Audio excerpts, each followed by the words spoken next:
Magic damage. It's such a basic concept that most players don't even think about it after they learn which champions deal which damage type. After all, what is there to even think about? Magic damage is just damage that gets reduced by magic resistance. Simple. But if you've ever watched a professional game and been confused about why they didn't draft an obvious AP counterpick to an enemy laner, or if you've ever had a Fiddlesticks player complain at you in solo queue for locking in a mage, you might have realized that there's depth behind such a simple concept. In this video, we're going to be exploring the solo AP problem, investigating why certain champions need to be the sole magic damage on their team, and how MR Itemization has shaped the way we draft magic damage. It's often said that a full AP team is significantly weaker than a full AD team, but why exactly is that? Well, it's a combination of systemic elements and champion design tendencies. AP champions typically deal more burst damage than their AD counterparts. Since most AP champions can't rely on their auto attacks, they tend to run out of damage in a fight. Combined with access to fewer penetration items than AD casters, and the fact that a select few MR options in this game have very effective defensive passives, you'll find that magic damage champions are on average more affected by 1 point of MR than physical damage champions are by a point of armor. This is the core premise of the solo AP problem. Since some champions in this game have their output dramatically reduced by magic resistance, we want to decentivize the enemy from stacking MR with either enough physical threats to punish the enemy for countering only one champion, or by drafting item-specific counterplay. Our goal with this study is to identify which champions have solo AP requirements, how to draft around those restrictions, and when we can break the solo AP rules. But to do so, we need to look at a few critical concepts. First, we're going to be looking at MR itemization and how to discourage it.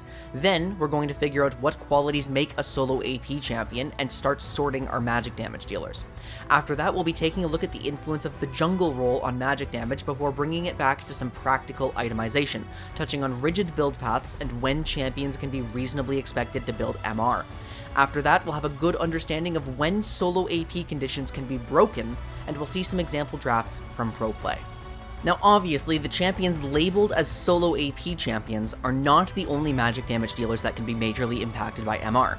This means we need to draft with awareness of which MR options are available to the enemy and which we've disincentivized from our draft before we can generally think about drafting a second magic damage dealer. So even though I'm about to talk about the state of MR on patch 12.17 for the rest of this video, think to yourself about which MR options are strong on your current patch and how you can beat them.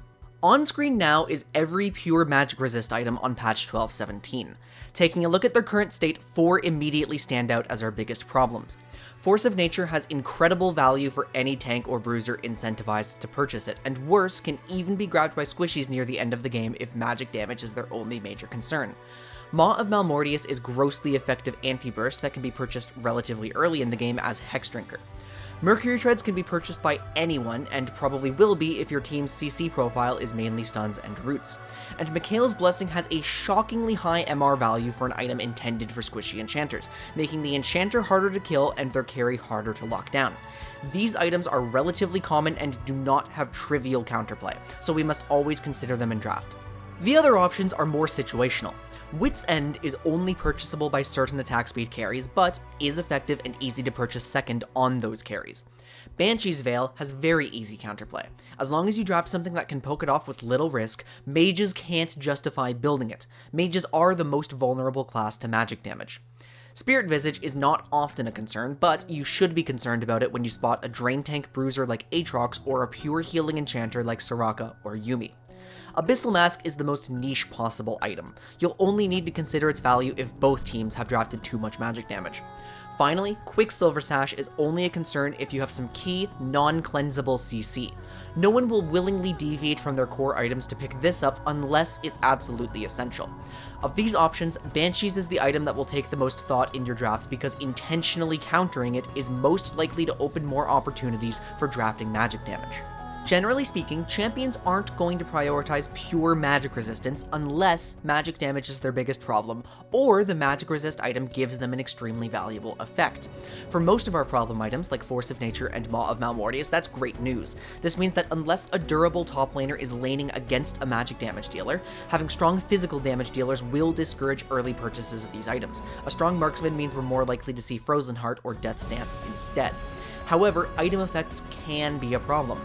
Fortunately for magic damage dealers, Spirit Visage is in a state in which even Aatrox might prefer other options for most of the game, but Mikaels and especially Merc Treads are problematic. Sure, Merc Treads don't grant a lot of magic resist, but this still means that in order to best enable our solo AP champions, we also need to watch our CC profile.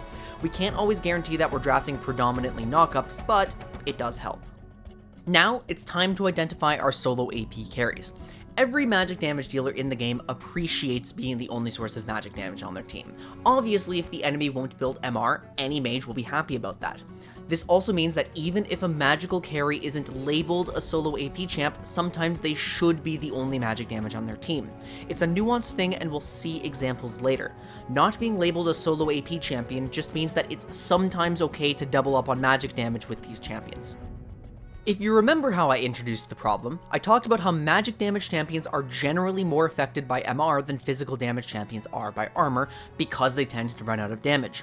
In that case, any champion that deals sustained magic damage should be the exception to this rule, so our magical DPS champions such as Gwen, Kayle, Cassiopeia, Lilia, Talia, Kog'Maw, Ziggs, and Corki are rarely bothered by a secondary magic damage dealer on their team because they can deal with magic resistance. The same goes for our magic-leaning hybrids such as Warwick, Volibear, Udyr, Varus, or Zeri. These are the champions that are mostly unaffected by the damage spread of their teammates, but they can still cause problems for their teammates. There's also a collection of champions that, despite dealing magic damage, rarely if ever cause MR problems for your magical carries. For instance, I almost never factor the damage type of my true tanks into my team's damage spread. Their primary output isn't damage, and the small amounts of damage they deal isn't going to outweigh the pressure that a marksman exerts on defensive itemization. So as long as the magical tanks like Cho'Gath, Zac, Gragas, Maokai, Leona, and Sejuani aren't opting into bruiser itemization, they're not incentivizing magic resist. The same goes for magical utility champions. Seraphine, Bard, Soraka, Twisted Fate, Ivern, Tank Rise, Zillion, and arguably Galio in some spots all only deal enough damage to clear waves or to be a supplement to their teammates. Again, their primary output isn't damage, so they're not forcing the enemy to build MR. Lastly, some champions have versatile build paths and can choose to deal either mainly magic or mainly physical damage. Examples are Shyvana, Twitch, and Shaco. As long as you're drafting these champions in a role in which they still have a choice in which build to go, they should never cause problems for your magic damage dealers. So categorizing all of these champions leaves us with a list of most mages and magical assassins alongside some AP bruisers, all of which are meaningfully affected by MR.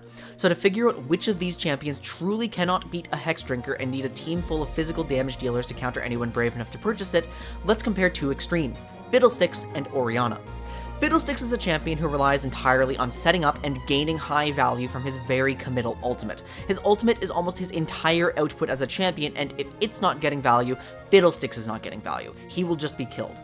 Compare that to Orianna, a mage who is capable of bursting down entire teams, but who contributes more outside of that. Her damage output is spread across multiple abilities, and yes, much of it is in her W and R, but she is expected to cast W several times in a fight. If Orianna is forced to hit a beefy frontline, she can opt into Liandry's and play around her Q. Her output includes heavy utility, CC from R, speeds and slows from W, shields from E. Orianna clearly loses value from magic resistance, but not all of it. She can tolerate a one-champion frontline with some magic resistance, so she can sometimes be played alongside a secondary magic damage dealer. As demonstrated by Fiddlesticks, the champions we label as solo AP carries are champions whose output is predominantly tied to a single moment, usually but not always an ultimate, especially if that moment is very committal. These are champions that get one window to kill someone, and if their primary squishy target can justify an early Hex Drinker, that shuts these champions down almost completely. My current conservative list includes Diana, Elise, Evelynn, Fiddlesticks, Fizz, Katarina, Nidalee, Syndra, Veigar, and Vex. Of course, now that my list is revealed, it's worth touching on why some champions are on the list and others aren't. Syndra and Vex have been seen in pro play alongside another magic damage dealer, but I don't think this can ever be correct. Sure, Vex has minor utility throughout a fight, and you can argue that much of Syndra's output is her early game setup, but ultimately both of these champions boil down to 100-0 with their ultimates, and both are already not great at doing that without magic resistance. Nidalee is here because although she can fish for her moment with her spears, she's on a timer to stay ahead, she can afford almost zero mistakes, and when her spear does land, her assassination must work against a squishy target. Veigar is a special case. Yes, his cooldowns are low enough and his utility is strong enough that he could theoretically play out a fight against magic resistance, but Merc Treads are extraordinarily effective against Veigar and heavily disrupt his combos, so you must disincentivize them at all costs.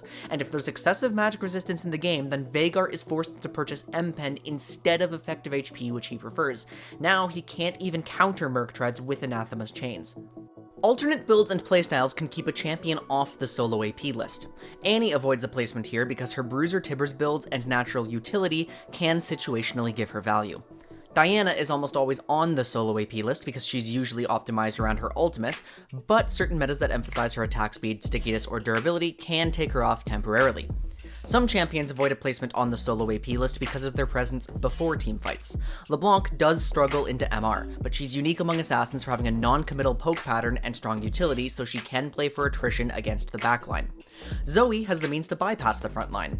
She's fishing entirely for the squishies and achieves her purpose even if they survive on 1 HP.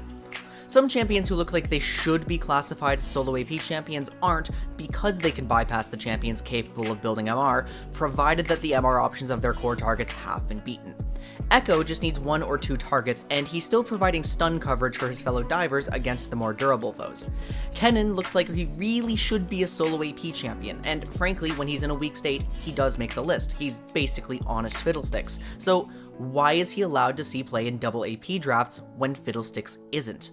Well, it's his role. As a top laner, he has greater access to flanks from the side lane and from teleport. His income is higher, so he's better at counteracting small amounts of MR. He can more reliably reach the targets who cannot build magic resist.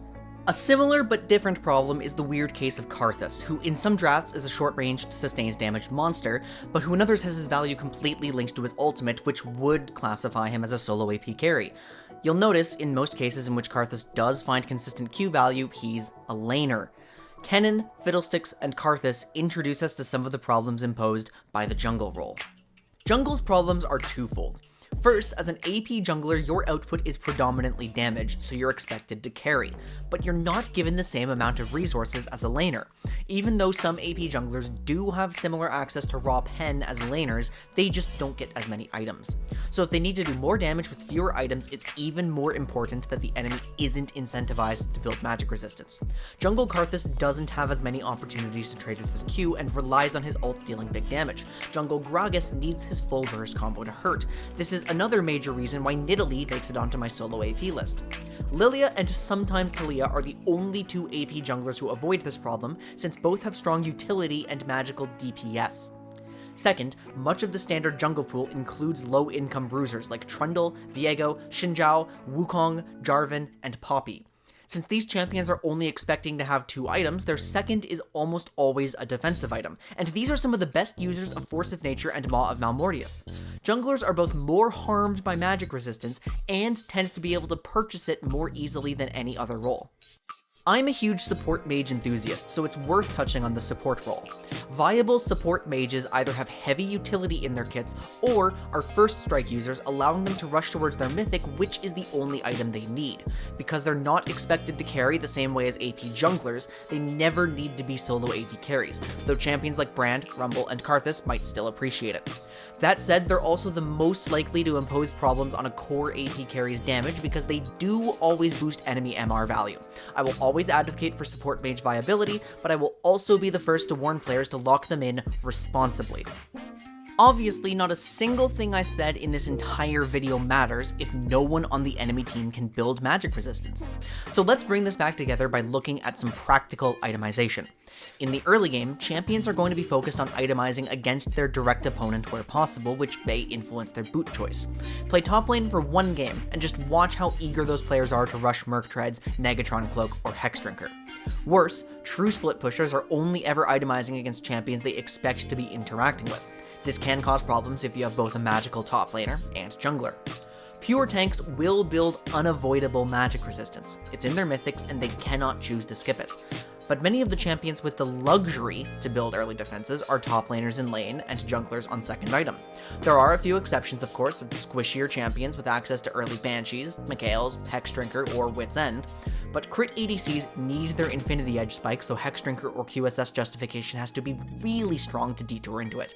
Tank supports usually can't become truly tanky because they can only afford one item, and there has to be a magical ADC to create a rare situation in which Negatron Rush is worth it over Locket.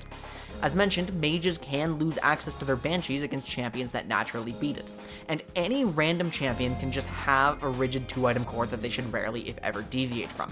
Sometimes, early MR isn't an option. The general problem is in the late game, when everyone's core items are online and you start having Maniac endgame marksmen with the option to build Force of Nature. So practical itemization has two implications. First, the squishier the enemy team comp is, the less access to MR they have, and the more reasonable it is to draft multiple magic damage dealers. Second, if the average squishy can't build MR until late, then true aggro comps don't always have to care about their damage spread. So the question of when we're allowed to break solo AP conditions has two answers. First, if it is absolutely guaranteed that the enemy cannot build pure magic resistance within the first 30 minutes of the game, then a champion that should be solo AP can be paired with a second magic damage dealer. Second, there is a hyper niche situation in which solo AP champions can be paired with Corki or Kog'Maw, two champions with abilities that shred a percentage of magic resistance without incentivizing it themselves. If and only if either Corki can safely stand in range of key targets with Gatling Gun active, or the enemy relies on one key carry that is expected to be reachable by Kog'Maw's Caustic Spittle, then those two champions can break someone's solo AP condition. This begs the question, what's even the point of the solo AP list? If there are situations in which we can break solo AP conditions, and situations in which generalist magic damage dealers should be the only magic damage, then why even make the distinction? And that's a very valid question because it does feel a bit arbitrary. Really, I could make an argument for Kennen, Echo, and Annie all making the list even though I argued against them earlier. I could also make the argument that no one belongs on the list because every champion will have an edge case. The lines are blurry. I did say this was a nuanced thing after all. Ultimately, the point of the list is to help guide our decision making. It's a tool to reduce our mental overhead in draft, not gospel. If you draft a champion on the solo AP list, you must acknowledge that it's unlikely you'll find a spot in which you can draft more magic damage, and you'll generally stop considering those options unless something happens in the enemy draft. That's all. So if you find the solo AP list useful, use it. If you find it confusing and you'd rather internalize the concepts of the jungle role restrictions, of magic resist itemization, and of finding value from committal champions without it, that's fine too. I personally learned a lot about draft nuances by trying to rationalize who makes the list and who doesn't. The underlying concepts don't change, it's just that a simple model can never capture the full complexity of a game like League of Legends. Now that we have the fundamentals down, it's finally time to show some professional examples of drafting around magic damage. We'll start with the successful solo AP draft from the VCS Summer 2022, Week 3, Day 4, GAM Esports vs Team Secret, Game 1. Speeding through the first round, GAM opened with B1 Zeri, TS respond with Nocturne and a Denial of Yuumi, and GAM take Karthus Nautilus. To simplify this example, we won't even consider Karthus' flex potential. It's Levi, it's going jungle, so it's a solo AP champion. From this spot, GAM already know they are very unlikely to have access to more magic damage. Although Nautilus is a good complement to Karthus as he beats Merc Treads, Karthus already has to play around Nocturne's spell shield, so Hexdrinker must be disincentivized or it becomes overwhelming. And GAM already have Zeri, who on this patch deals about 40% magic damage. Not enough to invalidate Karthus because you don't itemize MR against only Zeri, but enough to be a risk later in the draft. By the time GAM's final picks come around, TS have Twitch and Talia, the former with no early MR options, and the latter with a Banshee's Veil option that can be beaten through a good Zeri W or right-click. With TS's top laner still up for grabs and 0 tank bans, GAM are not allowed to draft a mage.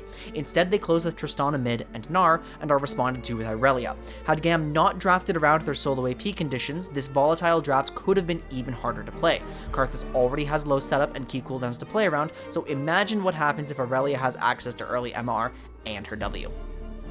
The LCK have been fans of double AP solo lanes this season, so let's see how they make these work, using DRX vs Live Sandbox Game 2. And to speed things up, we're going straight to the draft state on R4. LSB have just drafted Ahri beside their magical DPS of Kog'Maw into DRX's bot, top, and jungle.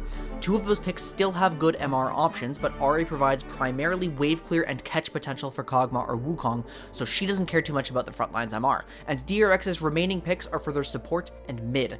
Galio doesn't have his core synergies in DRX's draft, and even in the absolute worst case that Ahri is laning against a Negatron rushing tank like Ornn, she isn't the primary win condition, and Kog'Maw's damage isn't hugely affected. So Ahri and Kog'Maw both maintain reasonable output in this draft. DRX, meanwhile, are approaching the upper limit of magic damage dealers with 2 champions remaining. DRX have a sustained damage top laner in Gwen and a physical-leaning hybrid in Zeri, neither of which are crippled by Sandbox's remaining MR options. Observe that while Trundle and Zeri lock jungle Wukong out of his MR, Sandbox's top laner is guaranteed to itemize against Gwen, and their bot lane have reasonable early MR options, including the threat of a Lulu's Mikhail's rush. DRX already have champions that can hit the front line, so as long as they don't draft a champion that loses to the back line's remaining options, and they play to generate a lead for Zeri, they could draft more magic damage. Picking Lissandra, whose primary output is CC with supplemental damage, is therefore fine for their damage spread, even though everyone on Sandbox should now be building Merc Treads, which the Rakan is intended to counter, as Nautilus is not available. I think the potential problem with DRX's draft should be clear. A Cog Lulu with all cooldowns shouldn't be threatened by the sequence of Lissandra, Rakan, and Trundle Pillar, but burning just one cooldown makes fights very playable. DRX have basically as much magic damage as you can possibly squeeze into a team comp, and they don't beat all MR options. But the specific champions they have are functional despite that. Here's one of the first drafts I really dug into when I first started researching this topic. EG versus G2 at MSI 2022's group stage, Day 5, Game 1. EG opens with a B1 Twisted Fate, G2 immediately responds with a Diana Yasuo combo, Diana of course being one of our typical solo AP junglers. Note that TF has no real MR itemization that works into this difficult matchup. Next, Evil Geniuses lock in Gwen and Viego on B2 and B3. This draft state gives G2 a very unique opportunity. Gwen's Banshee's access is situational, and her Force of Nature and Spirit Visage can only come online late.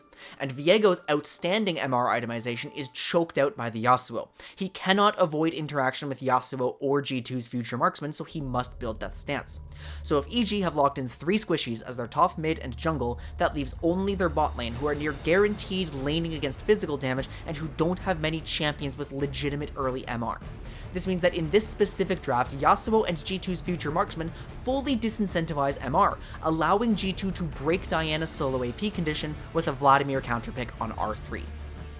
The draft resolves with Senna on R4, Jinx and Tahm Kench on B4-B5, and Nautilus on R5. Nautilus obviously isn't the best Senna partner, but we know that Gwen is wanting MR, so Naut answers her Merc Treads. This style of composition, with 2 magical carries and 2 physical carries, is an aggressive style of comp that offers the enemy with no specialized MR or armor options at the cost of low utility. That's probably why G2 opted for Senna here. Ashe's damage is too low to discourage MR itemization on Jinx and Viego, so Senna is the only champion that provides enough physical damage without relying entirely on the support for utility. Finally, for an example of when everything goes wrong, here's another draft from MSI 2022's group stage, RNG versus PSG on Day 5, Game 8. RNG opened with Ahri, which is immediately answered by Vex and Viego. Vex is a solo AP champion. She is completely dependent on her ability to all-in a target post-lane. Importantly, Viego isn't protecting Vex from MR because MSI 2022 Viego is not a meaningful physical DPS threat. He's building Sunderer and prioritizing his ability to survive before resets. RNG bewilderingly drafts Kalista when the enemy has Vex, and then draft Gwen. Notice from this position that PSG don't beat any MR options. Banshees is still appealing for Ahri into Vex, and RNG haven't yet locked in their jungler. They have a lot of potential bruiser picks at this tournament ready to build Maw immediately. So PSG locking in the Akali response to Gwen is a terrible blunder. Viego is given 2 great reset generators, but they step on each other's toes. How does PSG recover from this? Well, they don't. They take Leona on R4, a champion who heavily encourages Merc Tread purchases. RNG take Nocturne, a great Maw user, and Shen support as a brilliant Leona counterpick, Nocturne synergy, and anti-blow-up tool. The least PSG could do is to end their draft with a physical hypercarry, or at least something that beats Banshee's Veil, but their options are severely limited because they're locked into a single target blow-up comp.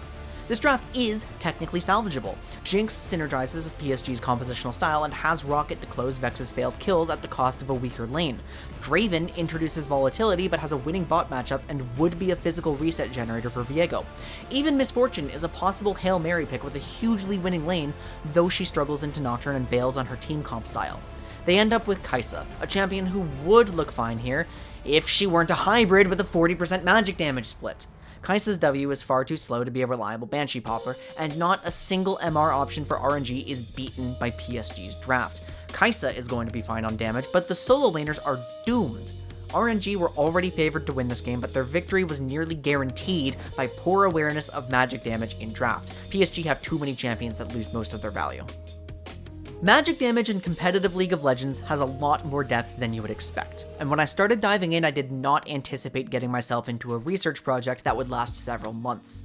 But now that we've been over the nitty-gritty details and a variety of different draft scenarios, I hope that we can all appreciate that depth and use it to strengthen our drafts in amateur, flex, and clash play. If you enjoyed this video and the immense effort that went into it, please consider leaving a like, a subscription, or a comment to keep the conversation going. I'll do my best to answer questions either directly in the comments or on my Ko-fi blog.